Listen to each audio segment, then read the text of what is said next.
Buenos días. Bienvenidos al ciclo de actividades por videoconferencia que brinda el Colegio Público de Abogados de la Capital Federal. Hoy, como actividad propuesta, contamos con el doctor Gustavo Curcio, que nos hablará de nuevas normativas para asociaciones civiles y fundaciones. Les recomendamos que mantengan los micrófonos en silencio para evitar interferir en la locución del expositor y de surgir alguna pregunta, la realicen vía chat. Asimismo, de producirse un corte en la transmisión, volveremos a habilitar la misma ingresando al mismo link por el cual entraron originalmente. Ahora sí, le damos la palabra al doctor. Bienvenido. Buen día a todas y a todos. Espero que se encuentren muy bien en este momento tan complejo para el país y el mundo, fundamentalmente a nivel salud. Queda claro que, bueno, nos toca vivir un momento muy particular y esperemos que pronto podamos empezar a superarlo, y en particular para nuestra actividad que se encuentra verdaderamente o prácticamente paralizada. Antes que nada, les tengo que pedir disculpas porque entiendo que estamos empezando unos minutos después por mi responsabilidad, por una cuestión tecnológica. Estoy en mi casa, como imagino la mayoría de ustedes, en el esquema y en la logística familiar, así que hay un bebé acá, hay otro niño que hay que atender, así que me tendrán que disculpar estos minutos de demora. Yo me voy a presentar muy brevemente para poder ir ya directamente con el contenido. Mi nombre es Gustavo Curcio, soy abogado, matriculado ya hace 17 años, y me he dedicado durante todo este tiempo a trabajar exclusivamente la temática relacionada con entidades civiles. De hecho, actualmente como abogado es lo único que hago, no me dedico a nada más, solo trabajo con asociaciones civiles, fundaciones, cooperativas, clubes, entidades, digamos, con distintos isotipos, pero con formato civil. Formo parte de un espacio que fundamos con un conjunto de profesionales hace más de una docena de años, que se llama Sociactiva, y que lleva adelante tareas, vuelvo a decir, exclusivamente para este tipo de entidades, y actualmente con una escala relativamente grande, porque son más de 500 las entidades que llevamos de manera regular.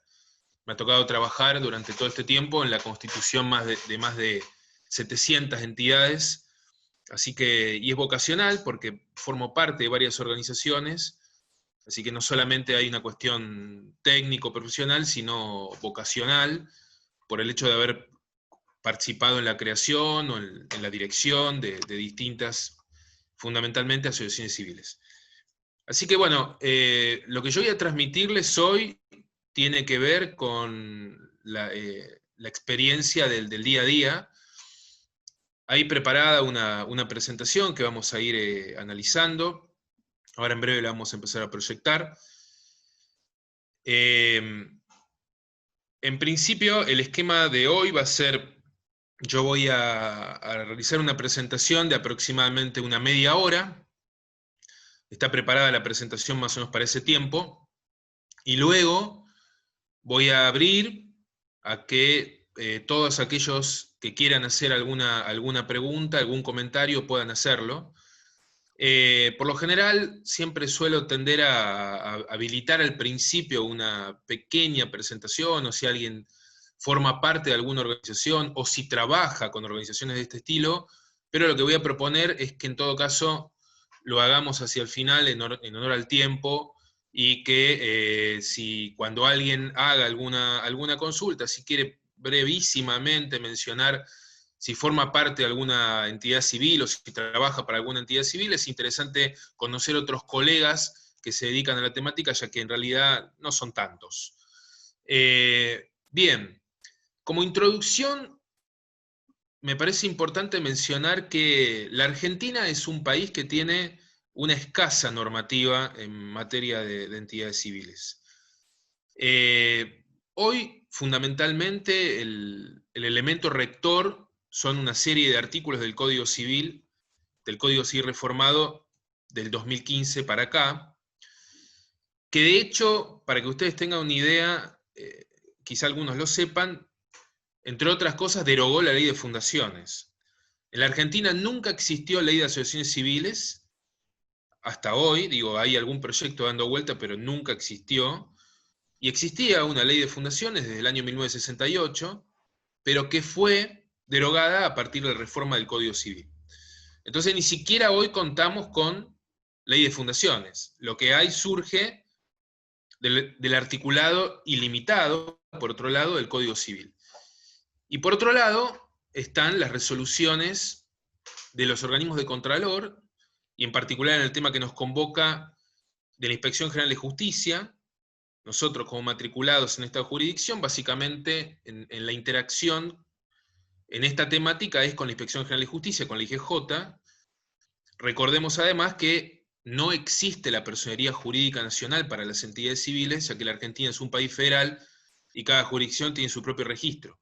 Entonces la IGJ es un organismo que por las características, por la historia misma, ¿no?, luego la reforma constitucional y de que la ciudad fuese ciudad autónoma y demás, pero paradójicamente es la única jurisdicción que no tiene un registro propio. La IGJ tiene competencia local, más allá de depender del Ministerio de Justicia y Derechos Humanos de la Nación. Es decir, si un grupo de gente viene de Catamarca, Neuquén, Jujuy, de cualquier otra provincia del país, a querer crear una entidad civil en la Ciudad de Buenos Aires, en principio no podría, porque debería constituirse allí donde tiene su funcionamiento principal. Entonces, lo que hoy vamos a ver se da en ese contexto, en un contexto de limitadísima normativa. Empiezan a aparecer una serie de proyectos, empieza también ahora toda la situación sanitaria, de alguna manera también obligó a crear algunas herramientas virtuales que antes no existían, y que bueno, enhorabuena que lleguen en este momento, quizás llegan en un momento de emergencia, pero al menos quienes estamos en este micromundo tenemos la expectativa de que permanezcan en el tiempo. O sea, que han llegado, pero para permanecer en el tiempo. Ahora lo vamos a ver con un poco más de detalle. Si bien quiero hacer unas últimas dos advertencias y vamos a pasar ya directamente a la presentación. Si bien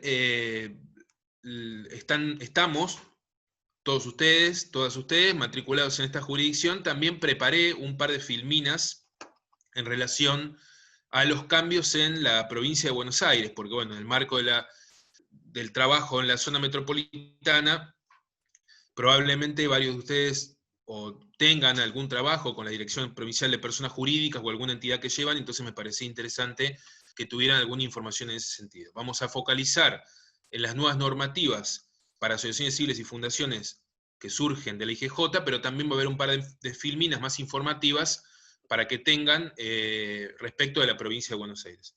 No sé muy bien cómo se estila, después en todo caso consultaré con las autoridades del colegio, a quienes nuevamente agradezco también la posibilidad, la oportunidad, la convocatoria para llevar adelante esta charla, pero puedo dejar a disposición la presentación también para compartirla con todos ustedes, para que puedan, bueno, tener esa información sistematizada. Lo vamos a dejar disponible. Muy bien, entonces vamos a pasar ahora sí a la presentación. Ahí ya entiendo que ya está la primer filmina. A ver. Bueno, esta primer filmina menciona un resumen de cuáles fueron las principales resoluciones de la IGJ. Yo sé que quizá alguno de ustedes, si está en tema, ya lo debe haber visto, ya debe haber podido analizar. Entonces hoy lo que vamos a ver un poco también, más allá de la fría letra de la normativa, es un poco el trasfondo de esto, la cuestión por ahí un poco más práctica. Yo al dedicarme a trabajar con este tipo de entidades, o inclusive interviniendo en alguna, me toca vivenciar parte de esto desde el punto de vista práctico. Así que yo voy a hacer algunas menciones prácticas, y después cuando abramos a preguntas, probablemente eso sea lo más rico, lo más interesante. Hubo fundamentalmente 4 resoluciones específicas. La primera es la resolución 1 del 2020, es la que más vamos a analizar a continuación. En resumen, esta resolución lo que permite es un esquema de constitución, de registración, distinto del que venía siendo. vamos inclusive a ver un cuadro comparativo. En resumen, hasta esta resolución y a partir de la reforma del año 2015, solo era posible constituir nuevas asociaciones civiles a través del mecanismo de la escritura pública. Bueno, ahora hay alternativas en particular respecto a la instrumentación pública, que en realidad lo cierto es que podría haber existido desde aquel momento, pero por una cuestión seguramente político, institucional y demás, recién ahora se habilitaron alternativas en cuanto a la instrumentación pública. Después hay una segunda resolución también de los primeros meses del 2020, la resolución 8, que crea un programa de capacitación. Estas dos primeras resoluciones están fundamentalmente direccionadas a organizaciones pequeñas, comunitarias, grupos comunitarios, centros culturales, barriales, clubes de barrio. Ahora después lo vamos a ver con un poco más de detalle. Luego se dictó la resolución 11 del 2020 y a partir de esta resolución y la siguiente y alguna más que está dando vuelta, pero por ahí era un poco más intrascendente para este tipo de entidades, es a partir del inicio de la cuarentena y de toda la situación que se ha dado con la crisis sanitaria. Y en particular la resolución 11 lo que permite, o mejor dicho, ya existía con la reforma del Código Civil y la resolución 7 del 2015 de la IGJ la posibilidad de llevar adelante reuniones de naturaleza virtual y con validez, es decir, que sean legítimas, que sean inclusive oponibles a terceros. Bueno, ahora la resolución 11 lo que hace es clarifica ese sistema y queda muy claro qué es lo que se puede hacer y qué es lo que no se puede hacer y cómo se debe hacer. Ahora lo vamos a ver con más detalle. Finalmente la resolución 18 lo que produce también en este contexto de emergencia es una prórroga a los mandatos de las autoridades vencidas a partir del momento en el que se instauró la cuarentena, es decir, a partir del 20 de marzo. Ahora lo vamos a empezar a ver con detalle. Bueno, vamos a empezar primero con la resolución 1, que es la resolución de la que tenemos un poco más de información y detalle. En primer lugar, tienen que saber que a partir de esta resolución es posible constituir entidades civiles de carácter barrial, comunitaria, grupos comunitarios. Hace algunas menciones específicas el texto de la resolución relacionados con, por ejemplo, entidades dedicadas al tema género, cooperadoras escolares o hospitalarias, menciona centros de jubilados. Bueno, la realidad es que hasta esta resolución el procedimiento, y yo diría fundamentalmente el costo de constitución de una entidad era igual para un grupo de jubilados del barrio de Flores que para un conjunto de empresarios de multinacionales. El procedimiento y el costo era básicamente el mismo, lo cual indudablemente implicaba una situación inequitativa, de mínima. Entonces, correctamente, la IGJ dicta una resolución a partir de la cual es posible crear organizaciones de esa naturaleza, es decir, no es que aplica a todas las entidades civiles, sino que aplica a entidades cuyo objeto son los que marca la normativa y que ustedes tienen en la presentación como resumen, donde dice algunos ejemplos. También tiene que quedar en claro que en principio está destinado solo a entidades de primer grado, es decir, a asociaciones civiles compuestas por personas humanas, por personas de carne y hueso, por lo tanto, federaciones o confederaciones, es decir, entidades de segundo y de tercer grado, no podrían acceder a esta normativa. Los beneficios fundamentalmente tienen que ver con una facilidad en la instrumentación y claramente en los costos. Claramente en los costos. Ahora lo vamos a ver en un cuadro comparativo, pero fundamentalmente, el hecho fundamental es que no se requiere de la instrumentación a través de una escritura pública. El código habla de que debe constituirse la entidad a través de un instrumento público, pero instrumento público no es solo escritura pública, hay otras alternativas. Entonces, correctamente, la IGJ dicta esta resolución y, en síntesis, la tarea que lleva adelante en la instrumentación del escribano, hoy la puede llevar adelante un inspector o una persona, un profesional designado por la propia Inspección General de Justicia, que vamos a decirlo de esta manera fácil, hace las veces de escribano, da fe de la existencia de las personas e interviene en el proceso para dotar de carácter público a los instrumentos que dan nacimiento a una nueva asociación civil. En particular, al acta fundacional y al estatuto, que muchas veces esos documentos forman parte de un único instrumento. Entonces, ese es el principal cambio, la posibilidad de instrumentar a través de otro mecanismo que no sea la escritura pública. Pero no termina ahí la resolución en términos de los beneficios. Hay al menos unos 3 más. El primero tiene que ver con la posibilidad de eximir a este tipo de entidades del pago de los timbrados, y fundamentalmente del timbrado de constitución. El segundo tiene que ver con que a la hora de haber obtenido la personería jurídica, entre otras cuestiones, deben rubricar los libros. El libro de actas, el libro de inventario y balances, el libro de asociados, el libro diario, o algún otro libro más.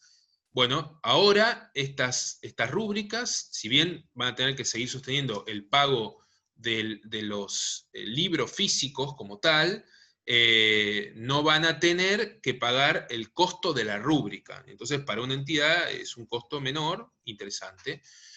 Y yo diría, el cuarto beneficio es que no necesitan a priori de un dictamen profesional. Y acá es donde un poco nos toca a nosotros como profesionales, porque digo, en el sistema actual solo es posible una constitución producto de, o debe incluirse un dictamen profesional precalificatorio, ¿no? Con nuestra firma legalizada por el colegio, es parte del protocolo de constitución de una entidad. Esto un comentario entre paréntesis. Yo, lejos de ver esto como una limitación a nuestra posibilidad de trabajar, lo veo como una potencialidad, lo veo como una oportunidad. ¿Por qué? Y porque hay muchas entidades comunitarias que no pueden hacer frente al resto de los costos, pero que necesariamente van a requerir de un profesional que pueda ayudarlos en el armado de los documentos.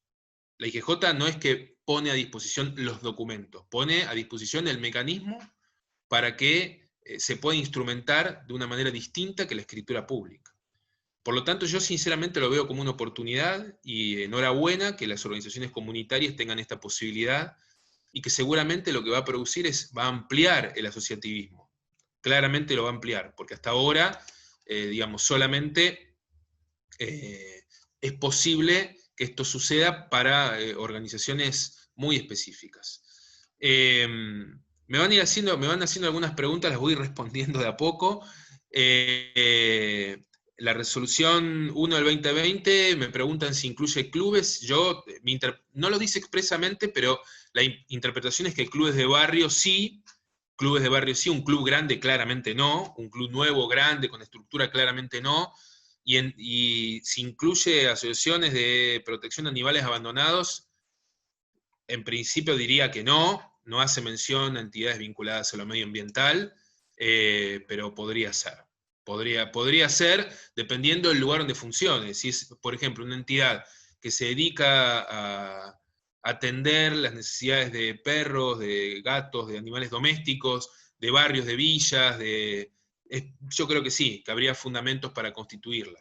Creo que sí. Bueno, después tengo otras preguntas, las voy respondiendo paulatinamente. Vamos a avanzar, así nos alcanza el tiempo para llegar a todo. Tenemos un cuadro comparativo ahora, que vamos a ir viendo muy genéricamente.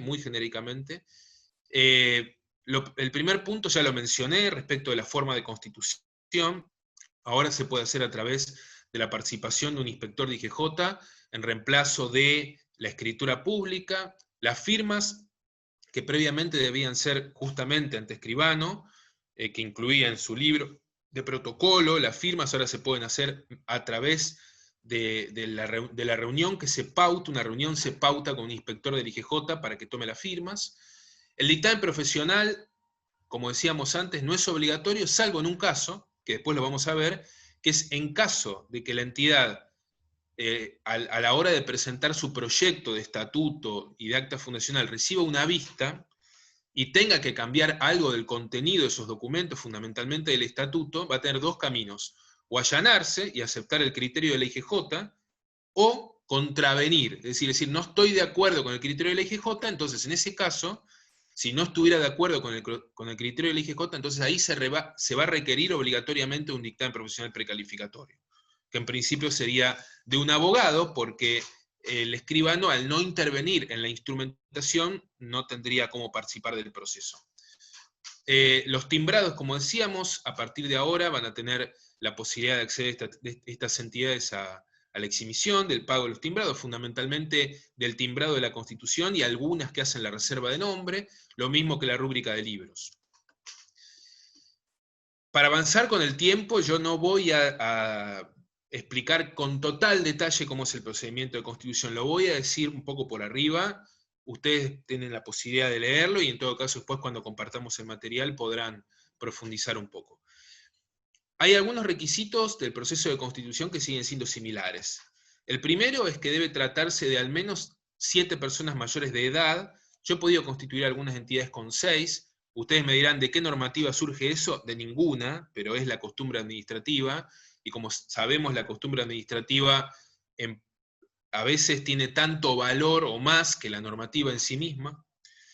Las personas que quieran crear una entidad bajo este formato tienen que darse un proyecto de estatuto y de acta fundacional. La IGJ ya hace muchos años ha puesto a disposición un modelo que paradójicamente está un poco desactualizado, no sé si pronto van a actualizarlo o no, pero esa es una opción, utilizar el estatuto modelo, y deben hacer una presentación en la IGJ de este proyecto, que va al Departamento de Entidades Civiles.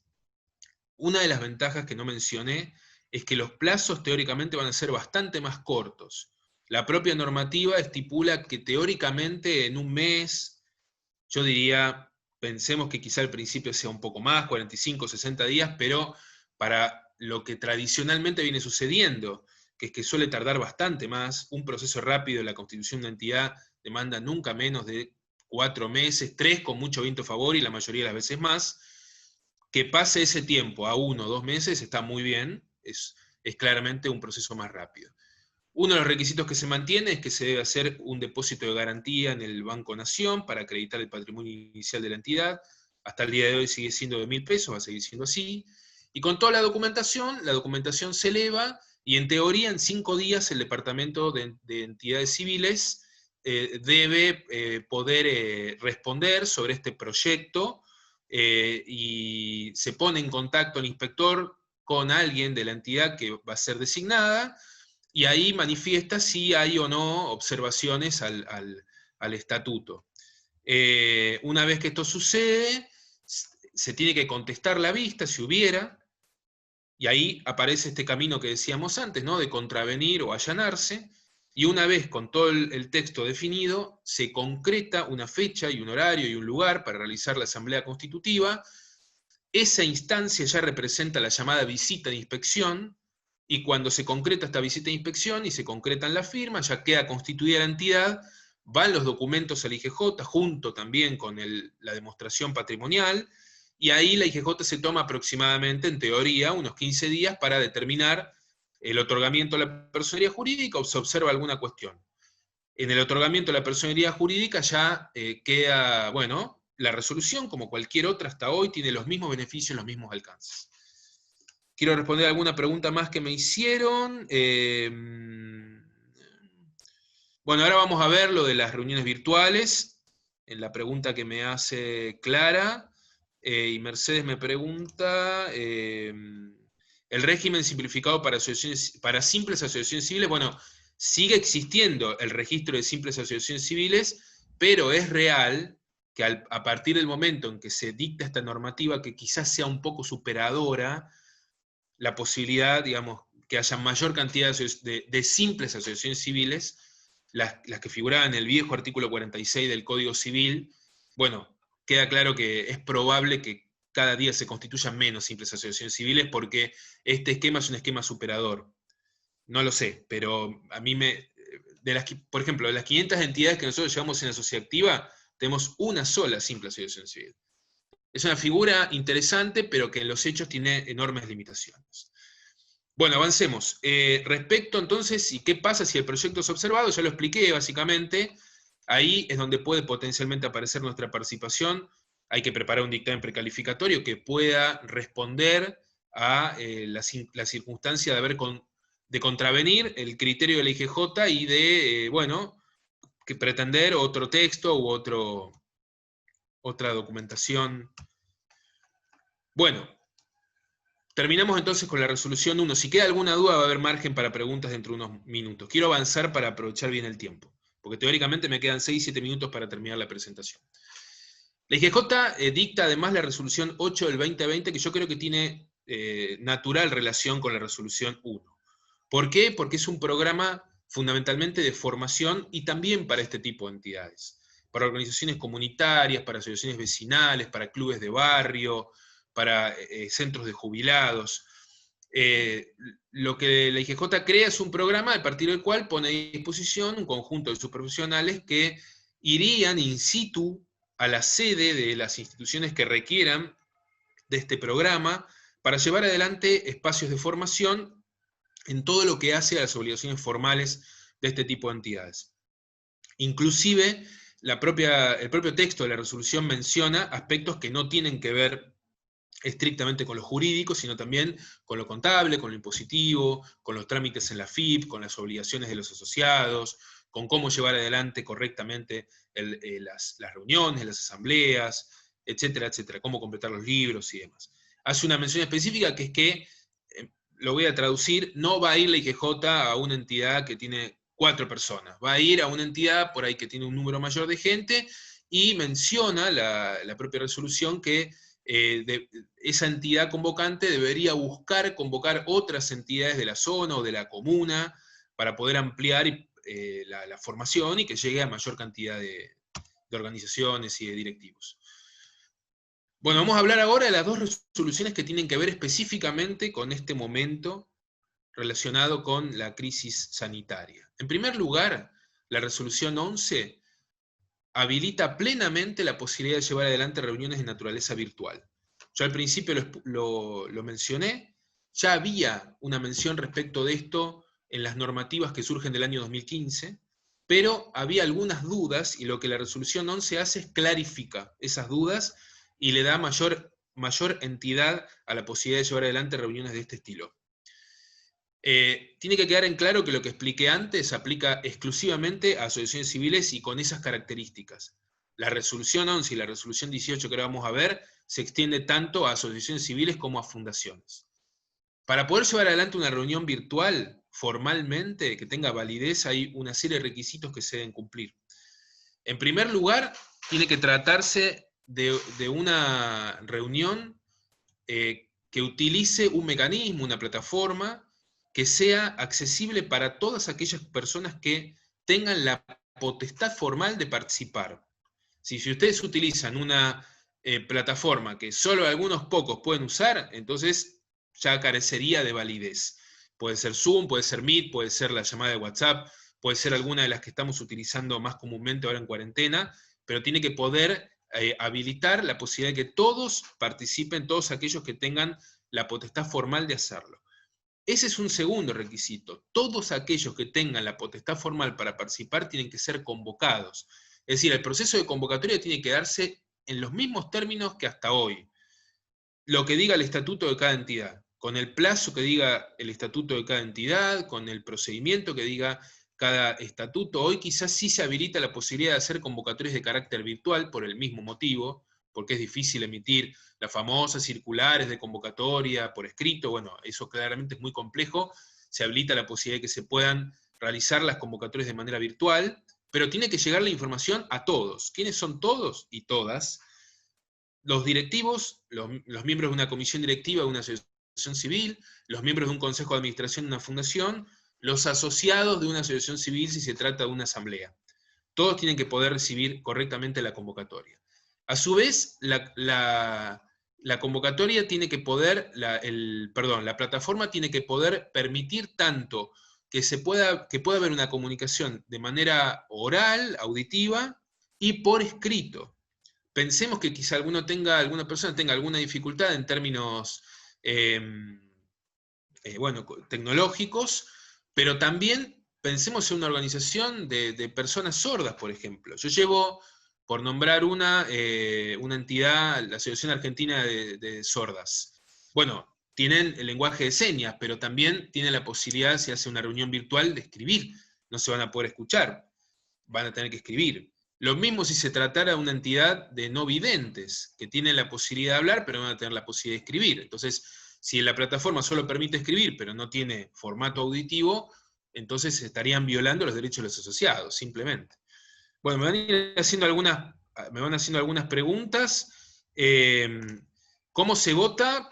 Se vota a viva voz, en principio, a mano alzada, si todos estuvieran presentes.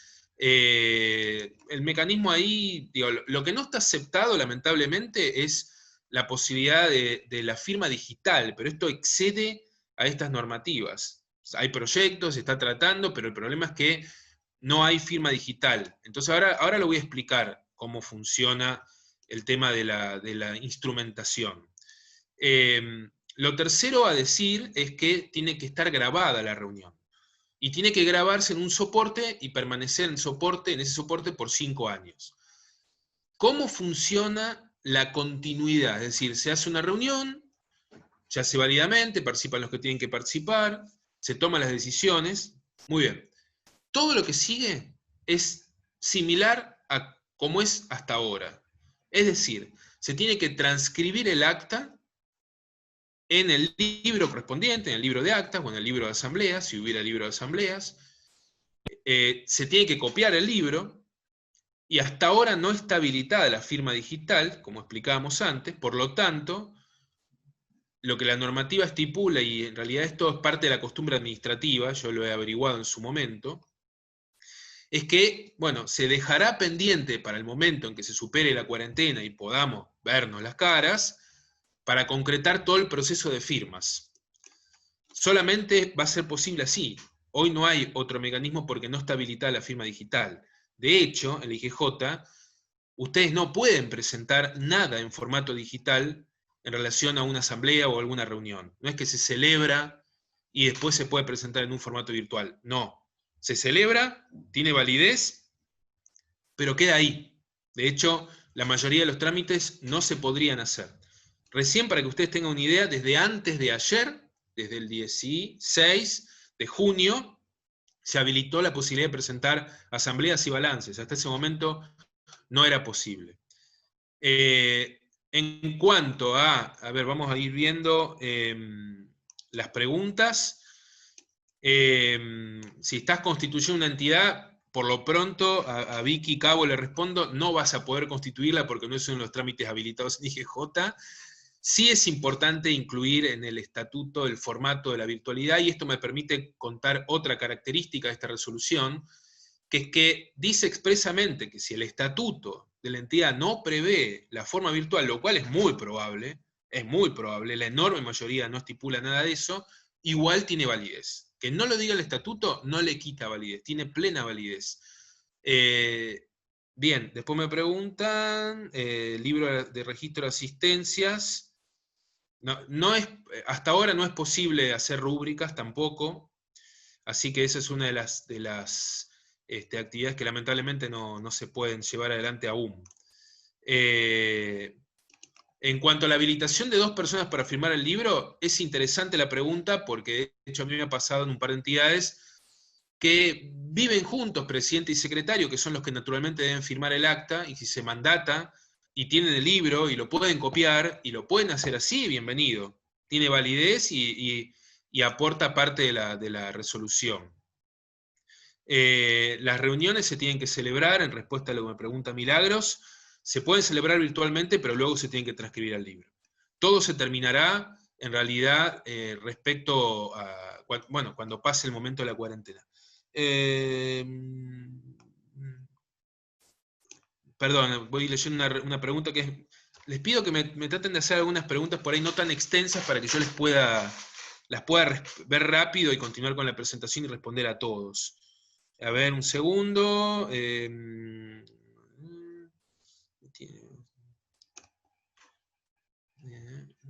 Claro, bueno, por eso, a ver, vamos a avanzar. Hay una cosa que es importante aclarar. al no estar habilitado plenamente todo el sistema en IGJ, la virtualidad tiene una limitación, ya lo contesté en realidad. Se pueden hacer las reuniones virtuales, pero no se puede después escindir, no se puede prescindir de todo lo que tenga que ver con lo escrito. El libro va a haber que copiarlo, va a haber que firmarlo. Cuando se hacen las presentaciones en IGJ tienen que estar todas las firmas. Esto no cambió. Esto es así desde siempre.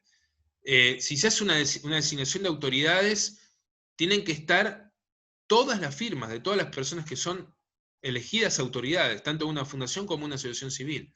Porque la única forma de acreditar que alguien o estuvo presente en la entidad, porque además no es factible aceptar un cargo a través de un poder, no está permitido, ese sistema nunca estuvo permitido. Y la única manera de acreditar que alguien estuvo presente en la reunión y que además aceptó el cargo es a través de las firmas. Si no se puede presentar una asamblea, una reunión de consejo de administración solo con la firma de 2 en representación. Se requiere la firma de todos, porque además hay una serie de declaraciones juradas, la declaración jurada de inhabilidades e incompatibilidades, la declaración jurada PEP, de personas expuestas políticamente, que requiere de firma hológrafa, no se acepta la firma digital. Entonces, esto lo que ha venido, digamos, es a resolver una cuestión muy específica, que es que las reuniones se pueden hacer virtualmente y tienen validez. La instrumentación en inscripción va por otro carril y sigue siendo lamentablemente similar a como viene siendo hasta ahora. Bien, muchas gracias Luis Toso, querido amigo. A partir de ayer se inició el ingreso en constituciones civiles, excelente. Gran noticia. Vamos a avanzar entonces con la resolución 18. La resolución 18 fundamentalmente lo que hace es genera una herramienta para que aquellas entidades que se les vencieron las autoridades dentro del marco de la cuarentena, es decir, a partir del 20 de marzo, aquellas que el cómputo venció a partir de ese momento, tienen la posibilidad de extender los mandatos por 120 días o hasta que subsista la situación de emergencia. Es decir, habría como prórrogas en ese sentido. 120 días, por ejemplo, una entidad que se le vence el mandato el 31 de marzo. Muy bien, tiene tiempo hasta el 31 de julio para renovar las autoridades, es decir, las autoridades siguen vigentes. Ahí hay que explicar un par de cuestiones que es importante mencionar. ¿Qué pasa con aquellas entidades que vencieron sus autoridades previos al 20 de marzo? Bueno, en primer lugar, esta normativa no aplicaría, aunque yo tengo alguna idea de que debe poder haber algún criterio por algún periodo o ventana, sobre todo de esos primeros días de marzo. Porque pensemos que una entidad que, por ejemplo, convocó a una asamblea los primeros días de marzo y no sabía que iba a haber cuarentena y que iba a ocurrir todo esto, y tiene sus libros copiados, y tiene, digamos, cómo acreditar esta cuestión, yo tengo, no lo dice la normativa, pero es mi interpretación, que deben poder acreditar esta cuestión y deben poder entrar también en este criterio. Lo que tiene que quedar en claro también es que si se vencieron las autoridades dentro de este periodo, tienen la posibilidad igualmente de llevar adelante el trámite. No es que están prorrogadas per se. O sea, pueden hacer el trámite que está habilitado en la IGJ, pero si no lo pudieran hacer, porque se trata de una entidad, por ejemplo, que tiene miembros en el interior, o porque tiene personas con factores de riesgo que no se podrían movilizar, y porque además técnicamente no están habilitadas estas reuniones, no se podrían hacer estas reuniones, o sería muy complejo procurar el proceso de firmas, de conseguir todas las firmas de toda la gente, bueno, quedan alcanzados por esta normativa, que como decíamos es por 120 días. A ver si hay alguna pregunta más que creo que me hicieron.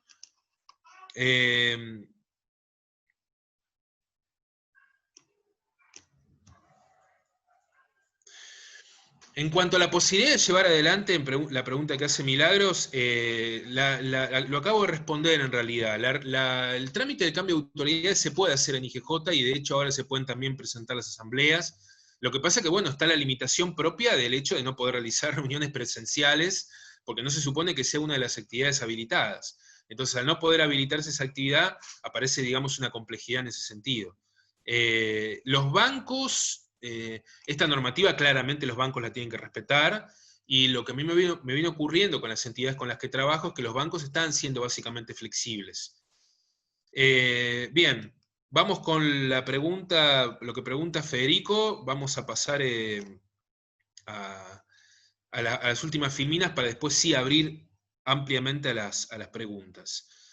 Para quienes se les vencieron las autoridades después del 31/7, lo usé como ejemplo igual, o sea, lamentablemente todo indica que la cuarentena se va a extender, entonces esos 120 días originales claramente se van a extender por más tiempo, porque la cuarentena va a durar más, y el plazo se cuenta desde el momento en que vencieron las autoridades, no desde el 20 de marzo está vigente la normativa, pero el plazo se cuenta desde el momento en que vencieron las autoridades dentro de la cuarentena. Si vencieron después, son 120 días contados después. Es decir, desde el momento en que vencieron las autoridades. Bien, pasamos rápidamente, para terminar, a Provincia de Buenos Aires. En Provincia de Buenos Aires, fundamentalmente, el cambio central es que se permite la presentación online de la documentación que regularmente debe presentar toda entidad civil. Asambleas, balances, en Provincia de Buenos Aires hay un esquema de una declaración jurada a partir de un anexo, que es el anexo 7. En realidad no hay ninguna limitación en ese sentido, se pueden presentar en general buena parte de los trámites que impliquen asamblea o una reunión que determine alguna decisión de trascendencia institucional.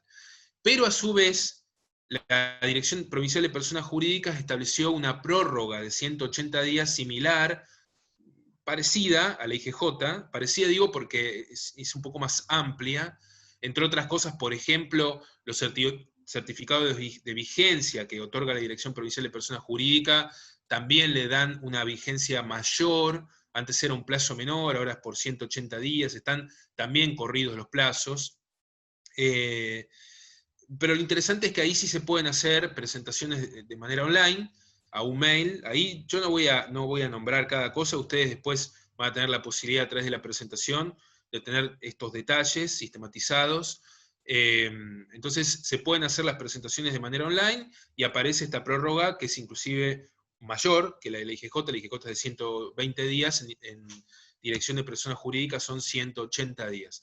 Hay estipulado también un protocolo, hay atención al público, pero con un sistema de turnos, que eso para la Dirección Provincial de Personas Jurídicas es nuevo, antes no existía. IGJ sí existe ya hace varios años un sistema de turnos. Bueno, ahora la Dirección Provincial de Personas Jurídicas también instituyó un sistema de turnos para que la gente no vaya y se agolpe ahí, sino que vaya y bajar el nivel de circulación. Habilitaron también un espacio de consultas online. De a poco van abriendo un poco más el juego, también hay elaborado un manual muy interesante para asociaciones civiles, que lo pueden inclusive encontrar online en la página de Dirección Provincial de Personas Jurídicas, interesante su lectura. Y recordemos, para terminar, que la sede central de la Dirección Provincial de Personas Jurídicas está en La Plata, y ahí es donde básicamente cursan todos los trámites, pero por el tamaño de la provincia de Buenos Aires hay delegaciones en diferentes puntos de la provincia, tanto de la zona metropolitana como de otros puntos del interior de la provincia. Bueno, lamentablemente las delegaciones en su momento cerraron todas, ahora de a poco empiezan a abrir nuevamente. Abrió, por ejemplo, ahora hace poco la de San Isidro, abrió la de Mercedes. Entonces, es interesante que esto suceda porque más allá de la posibilidad de presentar online, también van a ir abriéndose paulatinamente la posibilidad de hacer presentaciones en formato papel tradicional y de manera presencial. Bueno, me pasé exactamente 5 minutos, no es tanto. Me apuré un poco para dejar abierto ahora la posibilidad de que formulen preguntas. Muchas gracias a todos y a todas por prestar atención, espero que les haya sido útil. Igualmente ahora vamos a generar un espacio de preguntas, por lo menos hasta 11:15, 11:20 podemos seguir. A ver, me voy a fijar a ver si me quedó alguna pregunta por hacer, por responder del chat. Los días son... No, a ver, la verdad es que no lo leí, pero en principio estamos hablando de 120 días corridos. Bien, abrimos a preguntas. Quiero agradecer a Juan Manuel de Bey, del colegio que me asistió. Entiendo que estás ahí, Juan Manuel, te agradezco mucho. Y bueno, no sé el mecanismo, si vos habilitás los micrófonos o si las preguntas las formulan vía chat. Sí, tenemos como opción, tenemos la chance de que cada uno se reactive el micrófono si quiere hacer alguna pregunta, o si levantan la mano, los habilitamos. Ahí creo que en el chat te hicieron otra pregunta más. No existe aún nada relacionado o vinculado a la SAS, es decir, no existe constitución tipo SAS de entidades civiles. Quizá esta resolución 1 del 2020 generó algún mecanismo simplificado como nunca antes había habido. Así que es lo más parecido. No hay manera de acotar los tiempos, ni nunca hubo trámite urgente.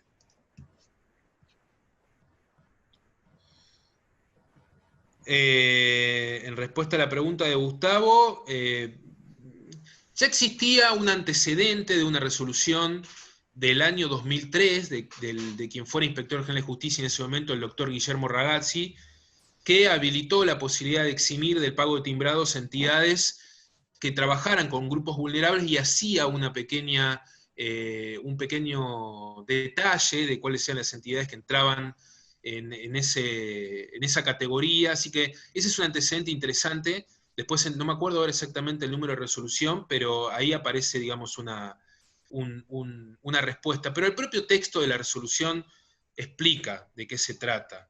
Yo creo que en algún punto acá hay prueba y error también, porque al ser una normativa nueva, pienso que los propios inspectores del IGJ también van a ir como haciendo, escuela de esto. De hecho, lo que ha ocurrido es que se dictó la resolución y yo estaba en proceso de trabajar con un par de comedores comunitarios. Nosotros en la sociedad activa trabajamos con muchos comedores, más de 50, y estamos haciendo la prueba de empezar a trabajar con un par en esto y nos agarró la cuarentena. Es decir, hoy no se podría hacer, pero cuando vuelva a funcionar todo, bueno, esperamos que se pueda hacer. Bueno, no sé si alguien quiere hablar, porque siento que hablé mucho y alguien que se anime a hacer una pregunta con el micrófono, no me dejen solo, por favor, mientras voy leyendo. Una asociación de colectividad, salvo que se trate de una entidad que trabaje con sectores vulnerables o que lleve adelante tareas en algún barrio, alguna villa, yo diría que le va a costar bastante obtener este beneficio. Ahí tenemos a alguien que quiere hacer una pregunta. Sí, Gustavo, un gusto. Yo soy el contador del Club Atlético Temperley y también de la Fundación Sueños Celestes, que se encarga de la parte educativa. Y la consulta, ¿qué tal? Un gusto, ¿no? La consulta es la siguiente. Con respecto al artículo 8, al haberse derogado la ley de fundaciones, en el tema de la responsabilidad de los fundadores, en principio ante las deudas contraídas, quería saber si se ha implementado algún tipo de, o qué, digamos, qué marco se le da a esa responsabilidad con la nueva ley, ¿no? El Código Civil. Yo te diría, a ver, no es materia o no es tema de la charla de hoy, pero... No, lo sé, pero... De todas maneras, la lógica de la responsabilidad civil, en ese sentido, mi lectura es que no ha cambiado, digamos, sigue siendo similar. Si cuando se trata yo diría, depende de las órbitas de la responsabilidad. Hay una discusión en esto, no está saldada la discusión, claro, de cuándo un directivo, una entidad es responsable, dependiendo además de qué estemos hablando. Cuándo aparece la solidaridad y la responsabilidad de un directivo depende de qué estemos hablando. En principio, la responsabilidad penal, el régimen sigue siendo el mismo, no existe la responsabilidad penal de la persona jurídica. Los delitos son cometidos individualmente y cada uno de aquellos que cometió un delito responde por sí mismo y no se extiende la responsabilidad al resto de los integrantes, salvo alguna figura colectiva de las pocas que figuran en el texto del Código Penal, temática de la cual yo no soy ni mínimamente especialista. No. Yo hablo de la responsabilidad económica, ¿no? En realidad, en primera instancia.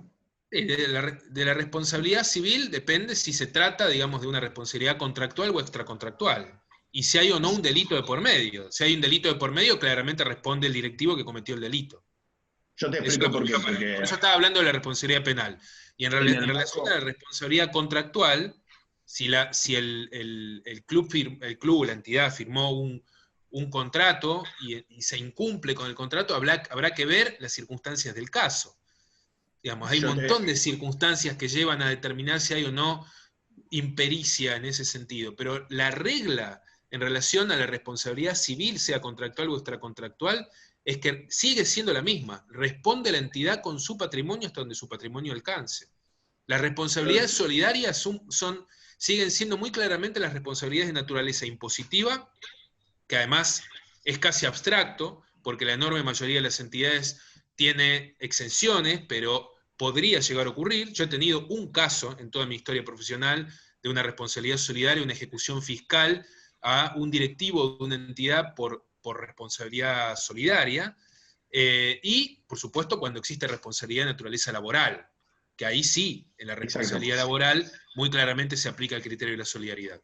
Yo te lo enmarco dentro de la situación real que tenemos con el COVID, porque es una institución educativa y, bueno, encima abarca enseñanza inicial, que es maternal y jardín, y tuvimos una merma de un 90% del alumnado y de la gente que ha decidido irse, y eso generó, digamos, una imposibilidad económica de afrontar los gastos de todo lo que es la cantidad de personal que se tenía. Entonces, básicamente por eso está dentro del marco de la consulta, está dentro del marco del COVID y de todo lo afectado por el COVID. Entonces, digamos... Una sugerencia, perdóname que te interrumpa, una sugerencia, la comisión pro bono del colegio elaboró un manual muy interesante sobre las implicancias jurídicas para entidades civiles en el marco del COVID y la emergencia sanitaria, donde hay mención de mucho de lo que vos estás diciendo.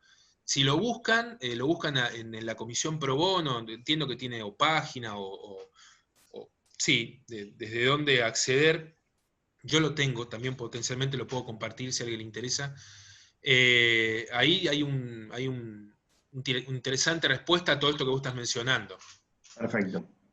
Bueno, si se va a compartir el PowerPoint, yo lo pongo a disposición en una de las filminas que no sé si, a ver, no, ya fue cerrado. Bueno, ahí está mi mail, pero a ver, yo lo puedo escribir en el chat, pero en realidad, a ver, lo voy a escribir en mi chat. Si alguien quiere pedírmelo, me lo pide, y si no, te pregunto, Juan Manuel, ¿es posible compartirlo con quienes se anotaron hoy? Si no, ahí yo pasé ya mi mail.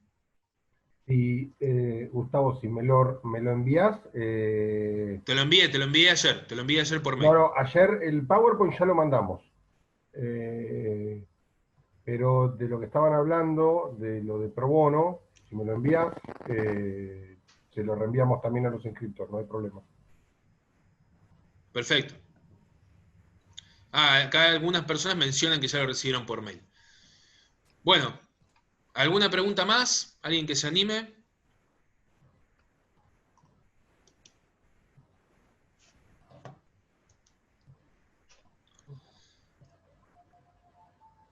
Cuando hay pocas preguntas, pueden suceder tres cosas. O que la presentación haya sido impecable y todos le quedó recontra claro todo, o que sean muy tímidos. Por ejemplo, ahí Luis Toso me está haciendo con el dedo, gracias Luis, o que estamos hablando de, bueno, la mañana, la cuarentena, a algunos les cuesta arrancar, ya se están como adaptando demasiado a tener que trabajar en la casa. Alguno que, por ejemplo, no está con el video, tengo la certeza que debe haber alguno con pijama. Tengo la seguridad absoluta. Así que anímense a alguna pregunta más. O algún comentario también, alguien que tenga alguna información relevante que yo no haya comentado. Hay algunas preguntas que aparecieron en el chat. Bien. Vamos a responder, a ver.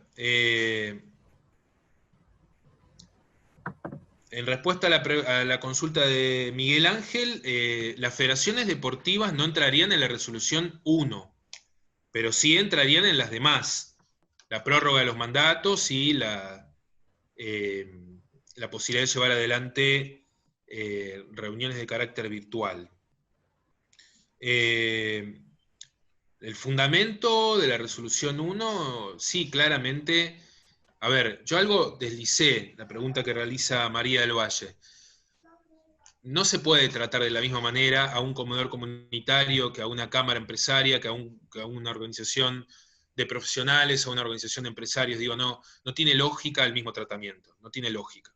Así como en la mayoría de los servicios jurídicos gratuitos también se atiende a personas en estado de vulnerabilidad, más allá de aquellos que tienen la capacidad de pago, tiene lógica que un organismo como el IGJ dicte una resolución en este sentido para permitir, además, digamos, que exista un mayor nivel de asociativismo, y porque no nos olvidemos que es un derecho constitucional también, el derecho a asociarse. Entonces creo que es correcta la resolución, es correcto porque se enmarca también un poco en el avance del asociativismo en el país y en el mundo. Digamos, no es un fenómeno argentino. Solo en la ciudad de Buenos Aires, para que ustedes tengan una idea, hay cerca de 10.000 entidades inscriptas. O sea, el grado de asociativismo que hay en la Argentina es muy alto, pese a que hay muy poca infraestructura normativa, pocos profesionales que se dedican, pocos recursos en realidad, no hay tantos programas gubernamentales, así que en ese sentido es correcto, es correcto. Después se habilitó la presentación de balances del 16/6, sí, correcto, lo mencioné antes, lo que menciona Milagros.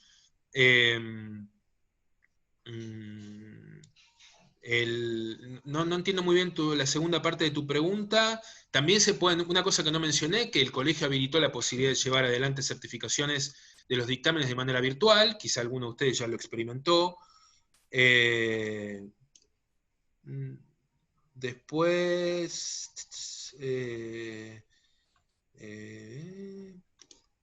sí, bueno, algo que menciona Luis Toso, sí, gracias Luis, que es esto de que no se pueden elegir autoridades por reunión a distancia cuando hay más de una lista, porque lógicamente el voto debe ser secreto. Es decir, cuando hay cierta disputa interna en la entidad de más de una lista, de más de un conjunto de asociados que deciden detentar por los cargos directivos, ahí en ese caso no podrían elegirse las autoridades a distancia, porque al ser el voto secreto, o aquellas que tienen estipulado el voto secreto en sus estatutos, no podrían garantizar este derecho a sus asociados. Si querés alguna intervención, Luis, estás más que habilitado. Sos uno de mis maestros, así que lo podés hacer claramente. Bien. Todo impecable, tan didáctico como siempre. Viniendo de vos, para mí es más que un halago. Hoy voy a estar todo el día contento después de este halago que acabo de recibir. En cuanto a las renovaciones de autoridades, el cumplimiento de las formalidades, sí. Lamentablemente no se eximió de nada, salvo de algo, pero hoy ya es abstracto. Que es que quienes hayan hecho trámites de este estilo saben que en el dictamen profesional se debe informar la realización de la asamblea, es decir, la presentación preasamblearia y o posasamblearia, que implica un número de legajo que debe ser informado en el dictamen profesional. Muy bien. Durante este tiempo, hasta antes de ayer, que ahora se pueden hacer las presentaciones asamblearias, era factible presentar el dictamen indicando que por la cuestión relacionada con la cuarentena, el aislamiento, se solicitaba la exhibición de la presentación de dicho legajo.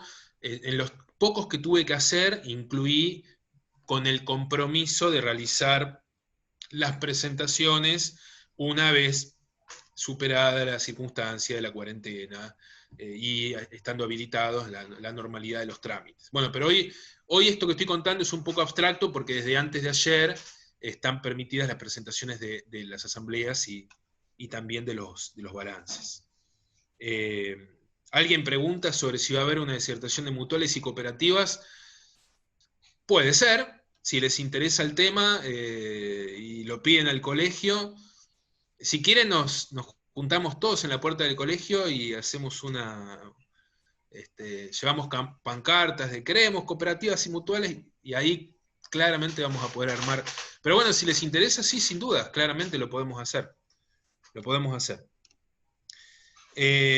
Alguien pregunta por el traspaso, calculo que de las potestades de IGJ como organismo dependiente del Ministerio de Justicia a la ciudad. No lo sé, no sé si alguien tiene alguna información mayor, pero no tengo, digamos, referencia del tema. Sé obviamente del proyecto, de la idea, y ni siquiera tengo muy claramente opinión formada, se lo digo con sinceridad. La lógica me indica que debería haber algo local, porque lo tienen la totalidad de las jurisdicciones menos la Ciudad de Buenos Aires, pero también puedo entender algunos criterios que tienen, sobre todo, empleados del organismo, sin entrar en detalles. Más preguntas sobre cooperativas. Lo de la comisión pro bono, ahí pasé mi mail hace unos minutos. Igual se lo voy a pasar a Juan Manuel de BEI para que lo comparta con ustedes. Así que más tarde, seguramente, más tarde, mañana, cuando se pueda, se los van a enviar. Me piden mi mail, bueno, va mi mail. Parece ser que les gusta mucho chatear a ustedes. No sé, como diría mi abuela, les comieron la lengua a los ratones. Bien.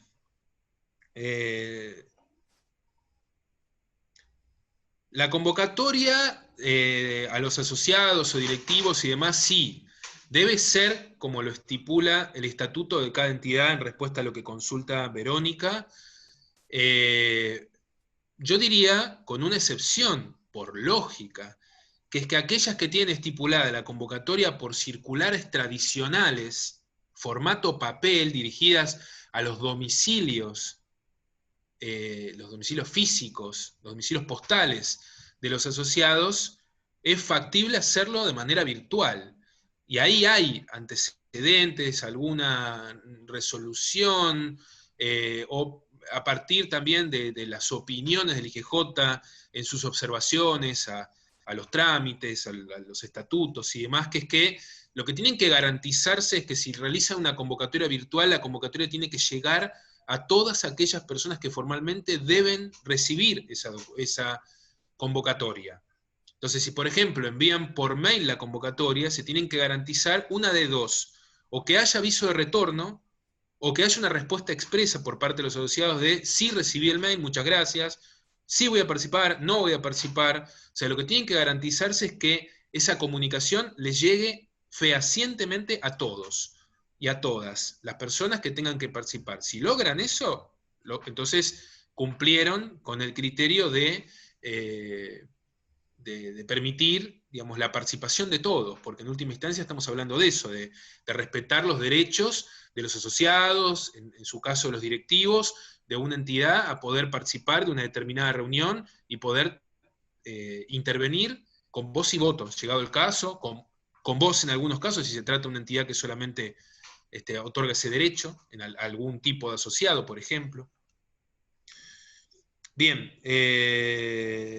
bueno, ahí está mi mail de vuelta, varias veces. Sí, lo volví a poner porque lo estabas mandando en privado para mí nada más. Así que bueno, me avisaron y lo puse para todos. Muy agradecido. ¿Alguna pregunta más? ¿Alguien más que quiera, alguien que se anime a hablar?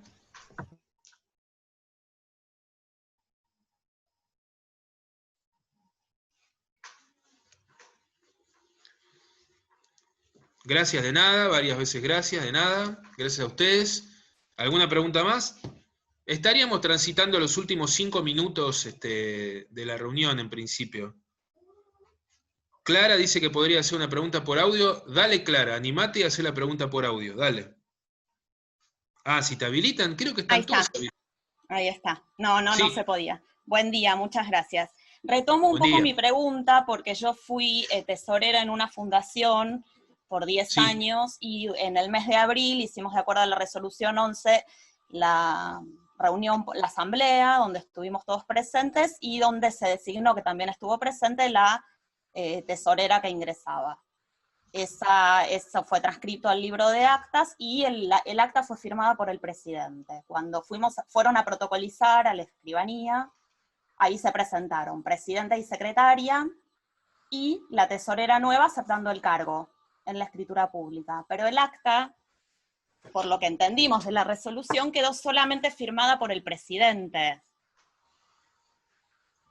¿Vos decís que puede haber alguna observación en Inspección de Justicia, por más de que en la escritura pública estén compareciendo las 3 nuevas autoridades? Claro, lo que pasa es que, a ver, hay que aclarar algo.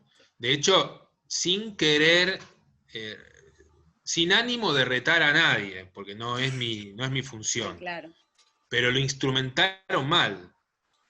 Porque la escritura pública tiene que dar cuenta no solo de las decisiones tomadas, del procedimiento que se siguió, sino de la presencia de cada una de las personas que participaron de esa reunión.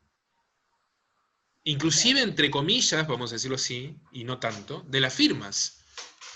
O sea, la escritura pública, como cualquier escritura pública, da cuenta de no solo de las decisiones, sino, en este caso, al haber sido una asamblea que designó autoridades, se supone que debieron haber comparecido todos. Es lo mismo que si yo quisiera constituir una entidad.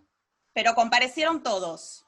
¿Pero comparecieron todos a la escribanía? A la escribanía comparecieron todos, menos yo, que fui la que renuncié, pero las 3 autoridades que quedaron en el Consejo de Administración comparecieron en la escritura. ¿Solamente tiene 3 autoridades? Tiene solo 3 autoridades. Ah, no, entonces sí, entonces está bien. Ah, perfecto.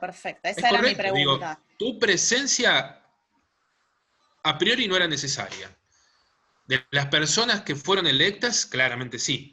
Claro, sí. Además, sí, ellos comparecieron por el tema de que además tienen que firmar, como explicaste, todas las declaraciones juradas. Exacto, sí. Y sobre todo porque la comparecencia implica la aceptación del cargo también. Exacto. Y al ser una escritura pública, por supuesto, la escribana da fe de la existencia de las personas. Sí, por supuesto.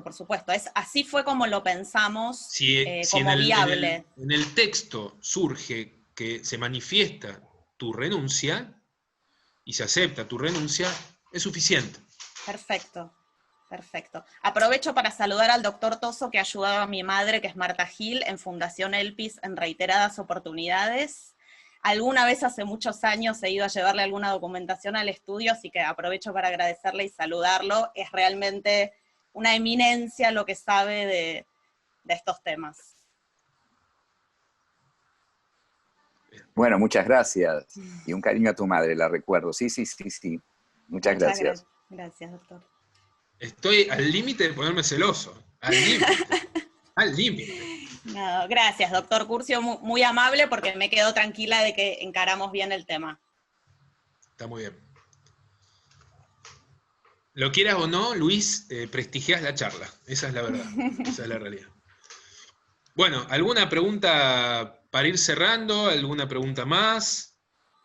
Ahí Hernán menciona que está queriendo hacer una pregunta por audio, pero está silenciado. No sé si se lo podrá habilitar.